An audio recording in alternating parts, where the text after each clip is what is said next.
बेटा देखिए कितना अच्छा क्वेश्चन लेकर आए हैं। ट्राइंगल की सिमिलैरिटी कॉन्सेप्ट का ये सबसे ज्यादा पूछे वाला क्वेश्चन है और सबसे ज्यादा कंफ्यूजिंग है। मैं कह रहा हूँ एनसीईआरटी में इससे ज्यादा इंपॉर्टेंट और इससे ज्यादा डिफिकल्ट क्वेश्चन ही नहीं है, लेकिन ये बहुत इजी कॉन्सेप्ट है और देखो मैं पूरी कोशिश करूंगा कि आपको ये बहुत ही बेहतर तरीके से समझ में आए। स्टूडेंट्स, हमारे को जो गिवन है ना, सबसे पहले वो समझना बहुत इंपॉर्टेंट है। हमें गिवन है A B upon P Q, A C upon P R and A D upon P M. ये दोनों मीडियन है।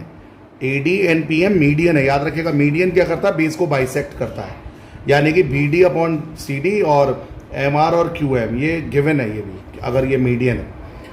अब हमें अगर गिवन होता B C upon Q R, तो ये लाइन एक लाइन में खत्म हो जाता क्वेश्चन। हम कहते this upon this side, this upon this side and this upon this side, तो बाय एस एस एस से ये सिमिलर हो जाता। लेकिन हमें ये ना देकर हमें दे दिया मीडियन का रेशो। अब ये क्वेश्चन बन गया थोड़ा सा डिफिकल्ट, तो बहुत ज़्यादा अच्छे से देखिएगा क्या करेंगे। मैं यहाँ पर सॉल्व करता भी रहूँगा और रब भी करता रहूँगा, तो आप वीडियो को आगे पीछे करके थोड़ा समझते रहेंगे।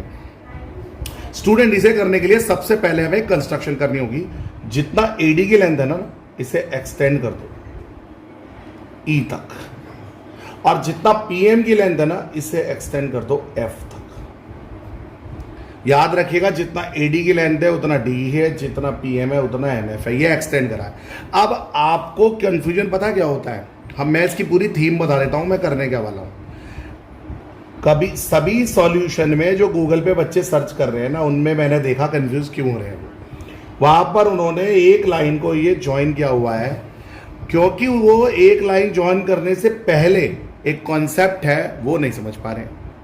स्टूडेंट, हम करने क्या वाले हैं जरा ध्यान से देखना। 1 2 3 और 4। मैं क्या करूंगा, मैं पहले ए बी ई ट्राइंगल को लूंगा, पी क्यू एफ के सिमिलर करूंगा इसे, और फिर कह दूंगा एंगल 1 3 के इक्वल है। और फिर ऐसे ही सी ई को ज्वाइन कर दो। सिमिलरली पी एम एफ को सिमिलर कर दूंगा ए सी ई से, तो एंगल 2 को 4 के इक्वल कह दूंगा C P S T property से, और फिर दोनों को इक्वेशन को प्लस कर दूंगा। देखो मैं करने का वाला। सबसे पहले मुझे बताइए, ये इसके इक्वल है और ये इसके इक्वल है, क्यों? ऐसा क्यों है? क्योंकि माय डियर फ्रेंड्स, ये हमारी मीडियन है एडी, और मीडियन बेस को बाइसेक्ट करती है। अब मुझे बताओ ये फिगर कौन सी हो गई? A C E B P R F Q. क्या हो गया? ये पैरेललोग्राम नहीं हो गया?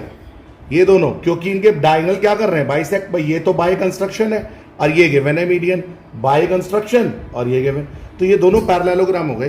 तो पैरेललोग्राम देखो हमें लिखना पड़ेगा quadrilateral A C E B and P R F Q R parallelogram. तो अब इनसे मुझे पैरेललोग्राम से क्या मिलेगा? ए बी सी ई के इक्वल हो जाएगी कि नहीं? ए बी की जो लेंथ है वो सी ई के इक्वल ले सकता हूं, and P Q F R के, पी क्यू एफ आर के इक्वल हो जाएगी, सॉरी एफ आर के इक्वल हो जाएगी। इसी तरह से बेटा ए सी जो है इक्वल वो बी ई के इक्वल हो जाएगी, ए सी बी ई के इक्वल हो जाएगी।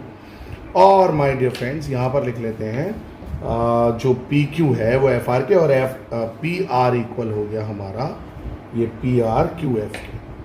ये चार साइड मैंने इक्वल कर ली, इससे हमारे को बहुत हेल्प मिलेगी। देखिए क्या स्टूडेंट, सबसे पहले मैं एक ट्राइंगल ले रहा हूँ A B E, triangle A B E में,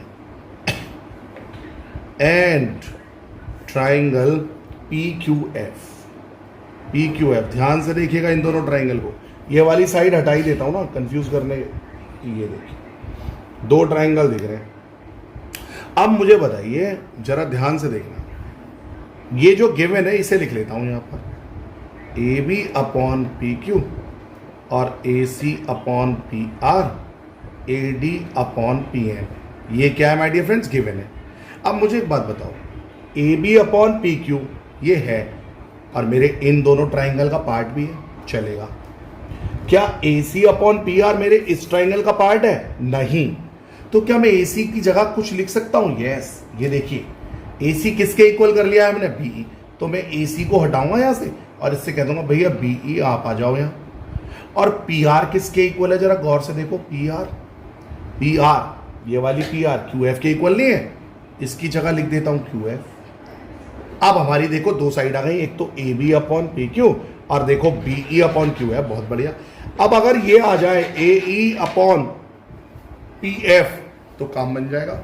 एक बात बताओ, ये जो गिवन है अगर 2 की मल्टीप्लाई ऊपर 2 की मल्टीप्लाई नीचे कर दूं, क्योंकि किसी भी नंबर से कर सकते हो, तो ए डी का डबल देखो, ए डी और डी इक्वल है तो ए डी का डबल ए ई नहीं हो जाएगा माय डियर फ्रेंड्स। यानी कि ये ए डी का डबल ए ई, या इसे हटा के लिख देते हैं, ए डी का डबल हो गया हमारा ए ई और पी एम का डबल हो गया P F. My dear friend जरा इससे बताना हम क्या कह सकते हैं, बाय एस एस एस से ये दोनों triangle A B E similar नहीं हो गए ट्राइंगल पी क्यू एफ से, क्योंकि एस एस प्रॉपर्टी से। तो इससे मुझे क्या मिला, जब ये दोनों सिमिलर, मुझे मिला एंगल 1 जो है वो इक्वल है एंगल 3 के C P S T property से। C P S T property से हमारा हो गया। इक्वेशन 1 ले लेते हैं, इसे याद रखिएगा। ये देखिए ये बॉक्स कर रहा हूं मैं, इसे याद रखना है हमें। अब सिमिलरली देखो, दूसरा मैं करके नहीं दिखाऊंगा, मेरे पास स्पेस भी नहीं है, पर समझाऊंगा। क्या सिमिलरली में इस लाइन को ज्वाइन करने के बाद ए सी ई को पी एफ आर से नहीं कर सकता? देखो ट्राइंगल ए सी ई को क्या मैं सिमिलर नहीं कर सकता पी आर एफ से? ये दोनों सिमिलर नहीं हो जाएंगे? देखो कैसे, बिल्कुल जैसे अभी अभी किया है हमने, इन साइडों को इक्वल रिप्लेस करके। आप समझ गए होंगे कि A C upon P R given है। अब A B upon P Q की जगह मैं रख लेता हूं C E upon F R, क्योंकि वो रिप्लेस कर दूंगा यहां से। समझ तो गए होंगे आप, ये दोनों सिमिलर हो जाएंगे। अब सिमिलरली देखो मैं लिख रहा हूं यहां सिमिलरली, आप याद रखना ये जैसे ये हुए ऐसे ही हो जाएगा। तो यहां से मुझे मिलेगा 2 equal to 4, angle 2 equal to 4, C P S T property, corresponding parts of similar triangle are equal. यहां से मिला इक्वेशन सेकेंड। बेटा इक्वेशन फर्स्ट और सेकेंड को ऐड करना, इस दोनों को ऐड करूंगा तो 1 + 2 क्या हो जाएगा, 1 + 2 और 3 + 4 ये इक्वल आ गए। 1 + 2 क्या हो गया, ये हो गया एंगल बी ए सी, और 3 + 4 क्या हो गया, 3 + 4 हो गया बेटा एंगल क्यू पी आर। और बच्चे ये हमारा मेजर चीज आ गई हमारे पास, जिसकी हमें सख्त रिक्वायरमेंट है। अब वापस आ जाओ क्वेश्चन में। मैंने प्रूव कर दिया एंगल ए जो है वो पी के इक्वल आ गया है। इक्वेशन बना लेते हैं इसकी, है ना 3। अब बच्चों आप लेना फाइनल जो हमें प्रूव करना है, हमें ये करना है ना, तो आप लेना दो ट्राइंगल ए बी सी और पी क्यू आर। कहना A B upon P Q given, फिर कहना A C upon P R given, और फिर इसको हटा देना एंड ये दो मिल गई side, angle A is equal angle P. देखो ये कर रखा हमने भाई, बी ए सी को ए कह देंगे, क्यू पी आर को पी कह देंगे। इन दोनों से क्या बन गया, by S A S property से ये दोनों हो गए ना सिमिलर। अगर आपको ये सॉल्यूशन पसंद आया है तो कमेंट सेक्शन में प्लीज जरूर बताइएगा, सब्सक्राइब करके हमें मोटिवेट करिएगा और बताइएगा कि ऐसी एक्सप्लेनेशन आपको और किस क्वेश्चंस की चाहिए। कमेंट सेक्शन में हमें जरूर बताएं। तब तक के लिए जय हिंद, जय भारत।